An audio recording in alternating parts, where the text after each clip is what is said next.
Hello, everyone, and welcome to 24 Shades of Blue. My name is Anime, and I am your host for this podcast talking about everything related to the Toronto Police Service. Have you heard of America's Most Wanted list? Well, have you thought about Canada's version? Today, we're going to be talking just about that. I have two guests with us today. Please help me welcome Director Maxime Langlois and Inspector Ken Taylor. Welcome. Thank you. Hello. Okay, what is this BOLO program? Tell me about it. So BOLO stands for Be on the Lookout. It's a program that amplifies priority most wanted notices issued by Canadian Police Services. Our objective is to encourage Canadians to be on the lookout for Canada's most wanted. And we do that by reaching Canadians at the right time, at the right place, and using the right means. And what do you do in the BOLO program, you specifically? So when I say amplify, it's a carefully chosen word because when you amplify something, you don't create the sound, you just boost it. So we boost the sound that's issued by police services in cooperation with them, but that translates into massive advertisement campaigns, billboards, bus shelter ads, Facebook advertisement, Instagram advertisement, and so on. And Inspector, what is your part in the BOLO program? Well, it's not just my part, but policing part. What happens and how BOLO ultimately ends up getting involved is we have an occurrence. So, for example, let's say there's a murder taking place. So it's investigated by the police, by the homicide squad. And then if they're fortunate enough through evidence, they get an arrest or they get somebody suspect that they have enough evidence to produce that they get an arrest warrant for this person. And in my experience, we'll give everybody an opportunity, all the TPS through our connections to try and locate this accused. But at some point, we may fail and we can't, well, they may have absconded to the country. Mm-hmm. They may be hiding in plain sight in the city. We may not know where they are, but there's a warrant for their arrest. We do not need any evidence. The evidence is prepared, ready for court.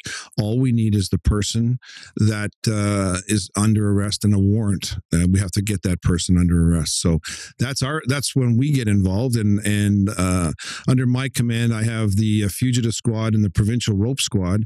And basically, if there's a warrant outstanding, we would be on the lookout or using all our investigative techniques to try and find this person. So let me summarize and get this straight. Are we talking about the BOLO program as a separate entity compared to the Toronto Police, but we work together in solving this? That's correct. Yeah. Hand in hand. Hand in hand. And so the main goal of the BOLO program is to list, let's say, the 25 top fugitives, and the public is there to help us identify them. That's correct. And so to continue on, where does the public find this list? First of all, at boloprogram.org. But the public's going to come across a lot of these cases and that list on their daily lives as they go to the store, as they go to work, as they pick up their children at the daycare, so on and so forth. We want that information to go to people and not the other way around. That's important for BOLO because we're asking people to be on the lookout. So if we ask you to do something, well, we're going to help you, at least by bringing the information to you. Well, help me understand, how does the list get distributed? So we conduct a number of amplification campaigns. So you're going to see the suspects we feature on billboards, on bus shelter ads, on transit advertisement. We've hired ad trucks before. That's for the outdoor or traditional campaigning. Now, for the digital component, because obviously we need to be very active online, we mostly use Facebook and Instagram as the advertisement platform, but we've used Twitter in the past. We've used other platforms like Google as well. So we really try, like any advertisement you're going to see, usually we're trying to use these platforms to make sure that you see that information. That's important for public safety. And so I think this question goes for both of you because you work hand in hand. How do we determine who is on the BOLO list? So we work, and you can compliment, but so the BOLO program is a committee. And there are 7 people in that committee. I chair the committee, and we have 6 fugitive investigators from different police services, including TPS. And the objective of that committee is to look at case submissions we receive from our police partners. And from there, we look at our requirements and we look at the cases. And then it's the job of the committee to come up with this new top 25, like the one we announced last week. And then you also talked about requirements. What are those requirements? So typically, there must be a Canada-wide warrant. It must be a major crime. Major crime is very subjective, but we're talking shoplifting will be excluded. We're talking about human trafficking, aggravated assault, manslaughter, attempted murder. Those are the typical cases we have. There are other requirements, like there must have been a most wanted notice issued by the police service already. We only work with public information, so it's important for us that there be communications out there about the suspect. And then there are other factors we take into account, for example, the community impact, the impact on the victims or the survivors. It is not an exact science. We use our procedures necessarily and the case submissions, but we need to use our judgment as well as a committee. Mm-hmm. And so I heard that there's reward money. How is that determined? Who distributes it? How do we get that money? So that's really for the BOLO program to determine. So the committee helps to rank cases, but it's for the BOLO program and myself as a director of BOLO to determine which money we have available for which case and which suspect. And how does TPS get involved at this point in terms of figuring out this list, opinions, money warranted, anything of the contribution there? So when this BOLO program started, it's up to the individual investigators to present their case to one of the persons who's on this BOLO committee, who happens to work for me in the Fugitive Squad, Detective Sergeant Mayor Abdelmalik. So he will take a look at all the various cases coming in, hold-up squad, sexual assault, homicide. One of the factors that I believe is very, very important when the BOLO committee is deciding which ones to amplify and which ones to, obviously, the serious offense, danger to the public. But another thing we have to think about is what are the chances of finding this person? If somebody is in, the information, I'm the investigator in charge of the homicide case, and I believe he's in Rome, Italy. Well, that's not one that we would probably amplify because we're looking to find this person locally. And what we're looking for is, I know him and I can make $250,000. Oh, good. By the way, here, Crime Stoppers, and I know where he's sitting, he's sitting in this bar or he's sitting in this coffee shop, and just why don't you come and get him? And then whatever happens after that. So for a police service, no matter what area policing you're in, this is a luxury, and it's been so well, you're going to talk about a lot of the successes in a few minutes, I'm sure, but it's been amazing for public safety to have BOLO on board, because there's been a number of occasions where these people have been arrested. But I'm making my point that we want part of the decision-making process at this stage is, what are the chances of finding these people? Mm-hmm. You talked about success stories. I'd like to hear some of those. Yes, so there have been many, because BOLO turned 5 years last week. So it's 5 years of operations now.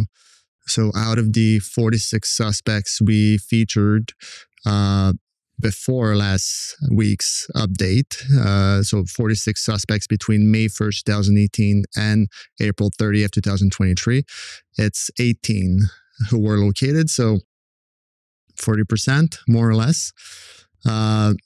So there have been many success stories across the country. It's not for BOLO to take the credit for these arrests. Actually, we're quite the opposite. We don't arrest anyone. We amplify.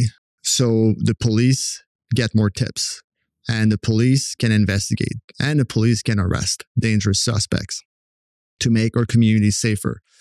It's happened in the past that police services have mentioned publicly that, this suspect will not have been arrested without BOLO. And it's nice. We're, okay, we did well, we're going to take the credit. But we don't know what's happening during these investigations. It's not our job. We only work with public information. But there's been, so in Toronto, I think one of the famous quote unquote apprehension there was last year was when we launched our original top 25 on April 26, 2022. And the number one suspect named Abdelaziz Mohammed was wanted for murder. So we announced the top 25 in the morning, and during the evening he was arrested. That's incredible. So within a 12-hour period, I don't know all the details, but he was arrested in the GTA. Can you walk me through that process if you remember it? So you released his name and the list. Someone saw him? So obviously it was already wanted. So the information about Mr. Abdelaziz Mohammed being wanted was out there and available to the public already.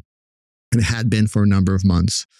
But what we did that day is that we announced it was topping our top 25, being the number one, with a reward of up to $250,000, an unprecedented reward for BOLO.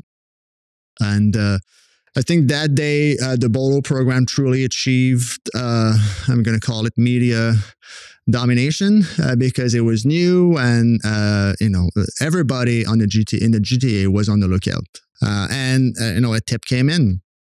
And I don't know exactly, it's not for me to comment on how and where the suspect was arrested. There's a number of information that was released, but within 12 hours, the suspect was in custody. That's incredible. So this BOLO program, there is evidence it does work, and we should continue doing this. That's what it sounds like. Like I explained earlier, is that there's a lot of hard work go into investigating the whatever case it is, and you come to an end and you just can't find the person, but your case is there, and it's very frustrating as an investigator when you have all your case, it's all prepared, and you're ready to go to court, and you just don't have a body to put in front of the court. So this is another avenue of investigation, and it doesn't cost the police service anything. It doesn't cost the taxpayers of whatever city this is being amplified in anything. And it's amazing the way that they amplify these cases. Like, you can't, a billboard, you go into the TTC, you can't help but not see these people. So the added feature now of the rewards really helps too. And if all the police, no matter what case it is, if it goes to BOLO, the only thing that the police are looking for is, where is he or where is she? Then the police will go and arrest that person, and that's we don't need any more evidence. The evidence is ready for court. So that is very frustrating, and the BOLO program takes a lot of the frustration away. As Max said, the number one of the top 25 last year was arrested within 12 hours. I think it was less than that, but now that kind of sets a precedent. So I was at the launch on Monday, and I'm hoping that the number one guy gets arrested in the top 12 hours, but he hasn't, but we're still hopeful. And, there's tips coming in on all these people all the time, and all it's going to take is one to tell us where the person is. And a good analogy is to refer to the toolbox. So when there's an investigation about a fugitive, the police service has a toolbox, and there are a lot of tools in there, obviously. But when you've used a lot of these tools and, you're realizing, well, this guy is very difficult to catch, you may grab the BOLO tool, which is a bit of a last resort tool, because if you're getting there, you've exhausted a lot of these different techniques that you may use. But it's certainly a very impactful tool that has, like we discussed, brought results in the past. So I'm curious, as a person of the public, my confidentiality, what does that look like? I want to be anonymous, or I don't want to be anonymous. How do you address that? And BOLO has already worked with the police and Crime Stoppers. So if you have something to say, first of all, say it. Mm-hmm. And to say it, you can call 911 or the police. Obviously, the police will and can talk about this, but will keep your information confidential. But if you want to be completely anonymous, there's that beautiful channel called Crime Stoppers. You can call them 24/7, 365 days a year. They will take your information, and your identity is completely anonymous. They don't want to know your name. They don't want to know where you're calling from. That's irrelevant. That's irrelevant for them for any information you may have to provide on any crime. It's even more irrelevant for these fugitive investigations, because like it was described earlier, the police are just looking for the location of the suspect. They're not looking for witnesses. They're not looking for evidence. They have all that already. So call, if you want to be anonymous and be sure you're completely anonymous, call Crime Stoppers. And you mentioned one thing, actually. So you only want to look at the location. And I just want to bring it back to that. When you described who's on the list, you're looking for someone who's it's probable that they're still in Canada. What happens if they are in another country? And how do you work with other countries and your BOLO list or their BOLO list? If, as further the investigation, now we have BOLO is involved. So basically, we've done everything we can from a police service. We're just looking for the accused. Through information, if like once BOLO amplifies is their program and we get tips. Now, BOLO doesn't do anything with the tips. They come directly to the police through Crime Stoppers or however the tip comes. It'll end up on the investigator's desk who's in charge of one of those top 25 investigations. So if it comes across and it says, okay, the person's out of the country. So we'll investigate and then we'll see what other investigative techniques we can use. If whether we have connections in whatever country these people are. It's like part of our job in Fugitive is we deal with fugitives that are worldwide. So we have connections all over the world. So, they just because they skip Canada and they're charged with a very serious offense, that doesn't mean that we can't bring them back to Canada. So we would investigate that fully through our connections through the Fugitive Squad here in Toronto and see what happens, see where that gets us, and if it gets us any closer to the person being arrested. So it's true that typically the BOLO program focuses on Canadian cases for which suspects are deemed to be in Canada. There may be exceptions.